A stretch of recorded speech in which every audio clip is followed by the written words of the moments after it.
What's up everybody, and welcome back to another video. Today's going to be another before and after video, y'all's favorite. And unfortunately, we do not have the star of the show with us today, Tiana. She's still in daycare. We wish she could be here because we know you guys are kind of only watching for her and not us. But we are going to do something fun and have a little competition between Rhianna and I already think I know who's going to win, but I'm actually going to walk through the downstairs and Rhianna's going to walk through the upstairs, and then you guys are going to vote in the comment section below who did a better job. Just be nice to me, please. I know she does better.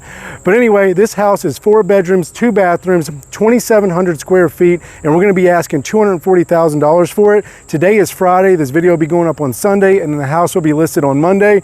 We don't think that this will take very long to sell at all. In fact, we just sold another house 3 houses down. We already did a before and after on that video maybe 3 weeks ago. So real quick story about this house. We weren't even going to flip it. We actually had it as a rental, and then the people moved out and the market is on fire right now. We've done this with a few houses, and we looked at the numbers and we said, you know what? Let's go ahead and flip it. It had a ton of structural issues that needed fixed. That's why we were renting it. But we found a good price on the structural, and combined with the new price that we could ask for it in this new market, it worked out, and we should do very well in this house. I'll try to update you guys on the numbers. I always do that on my Instagram. If you're not following me there, you should be at The Frugal Investor. But yeah, without any further ado, Rhianna is going to follow me through the basement, and we're going to get this tour started. All right, everybody, before we go inside real quick, if you haven't yet, make sure you check out Rhianna and I's community, More Than Money. If you're interested in money management, investing in real estate, becoming financially free, there's a link in the description below to join. We're at over 200 members now, and we keep growing, and we'd love to have you join us. All right, without any further ado, let's start this tour. I'm going to do downstairs, Rhianna's going to do upstairs, and then you guys are going to vote at the end of the video who does a better tour. I think I already know who wins. All right, so right when you enter the house right here, again, it is another split level entry, very common in where we live, and I think it's in probably about 90% of our houses. All right, let's go downstairs first. Now the stairs are carpeted, but the rest of it is flooring from Sherwin-Williams. We get asked a lot where we get our flooring. It's the LVL from Sherwin-Williams. We love it, our customers love it, great feedback, and it's waterproof as well. And then when you step back here, you have this huge open living area. Now I don't love that these 2 columns are right here, but sometimes you gotta support the house, right? Or it will fall down. So anyway, they're a little bit off center though, so it's not a huge deal because it still gives you all this living area. When they're right in the middle, that's when it's a problem. And then over here, you actually have like a little kids playing area or whatever you want to do with it, a small office. You can choose. If you buy it, make it whatever you want. Now we did a ton of structural repair in this basement. It was one of our biggest expenses in flipping this house. In fact, we weren't going to flip this house, like I explained outside. All right, and then you head back here, and it was 3 bedrooms upstairs, and it still is, but now we've added a 4th bedroom, the primary downstairs, and this is it right here, and it is huge. I don't know how many square feet it is, but it's at least 500 square feet. And then right when you come in, it has its own master bath, primary bath. We'll get used to it. And so as you can see when you walk in there, fully tiled shower, new flooring, new toilet, new vanity, the whole bathroom's new. This entire basement's new. Everything's brand new, as I always say. Hey, this is my time.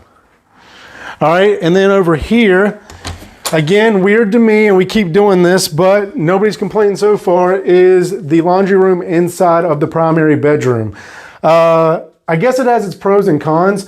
For me personally, I think that I would want the kids to have access to it, or the other people to have access to it and not bother me in my living space. But as somebody who has the primary bedroom, it's really nice and convenient to just throw your clothes in the washer and dryer. So it has its pros and cons. Maybe 2 sets. If I had to pick, I'd have a set in my bedroom and a set out in the living area. All right, and then back here, you just have a big walk-in closet, and that's nice. It's got plenty of closet area inside this bedroom.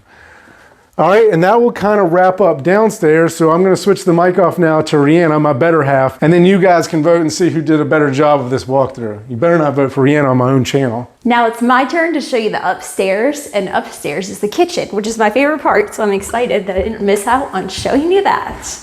Can you guys believe the difference downstairs? It didn't even look like a house before.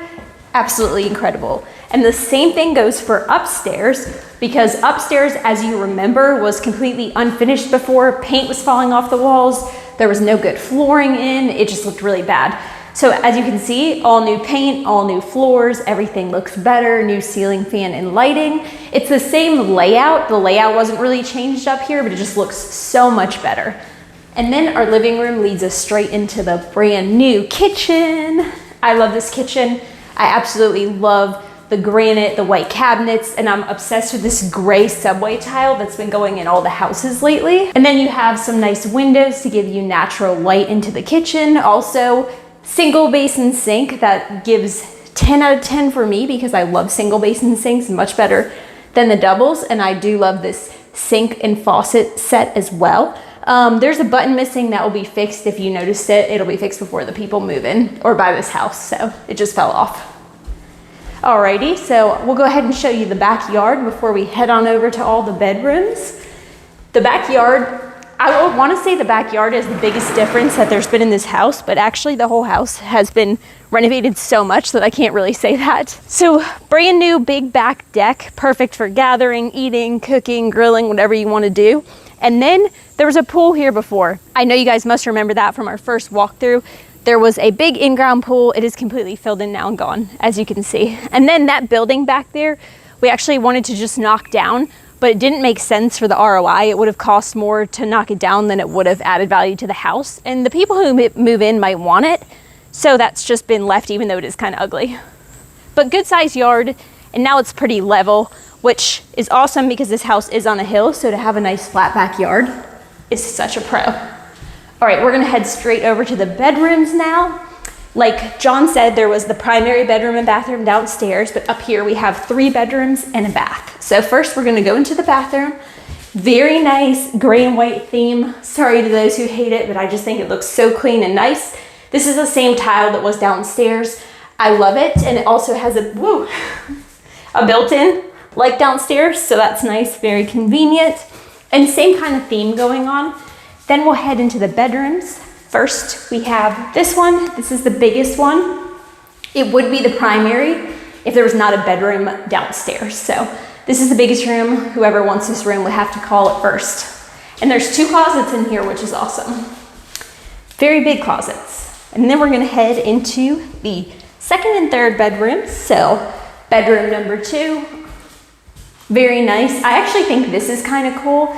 It's like a little built-in bookshelf type thing, or like you can put candles on it. I just noticed it, I didn't even notice it before. And then there's just a normal size closet in here, just 1 closet. Whoops. I'm banging doors, you guys. Don't take points off when you vote for who wins this tour. As you can see, the inside of the closet is painted. I just wanted to point that out while I'm walking over to the last bedroom because it's just a nice little touch that you wouldn't think of, but people do appreciate it when they look in there and see that the closet matches the room. So here's the last bedroom. It is the smallest, and it would also work really well as an office. They all have the brand new ceiling fans, brand new lighting, and they all have small windows, which isn't awesome, but it'll do. I'm just obsessed with natural light, as you probably know.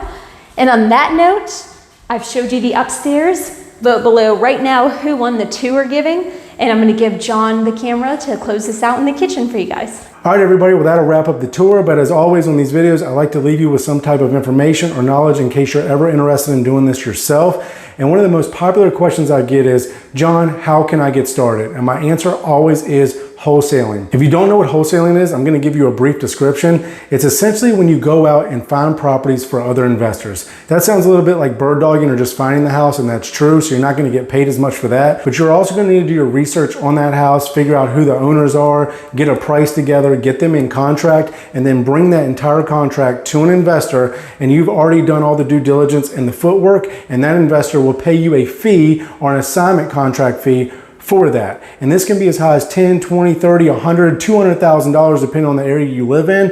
And you don't need much money to get started. I'm not going to say any money because you do need some. You need driving around money. You're going to need some business cards. You're going to need to educate yourself a little bit, probably join some networking meetings to get these investors' names and numbers. But once you have all that information, you're essentially just going to find deals, bundle them up, make them nice and pretty, and then pass them to an investor, saving the investor a ton of time. And for your effort in that, you get paid what is called an assignment fee or a wholesaling fee. And again, this could be substantial, as little as $2,000 all the way up to, I've heard of wholesale contracts in the millions. Now, of course, that's going to be bigger projects in bigger cities, but it is possible depending on where you live.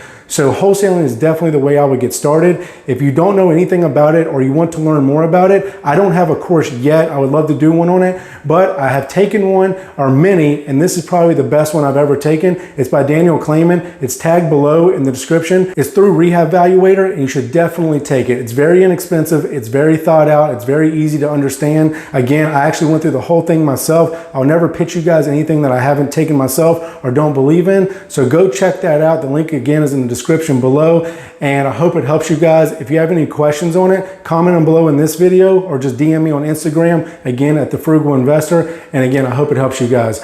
All right, that'll be it for this video. Please subscribe and hit the like button if you haven't already, and we'll see you guys on the next video.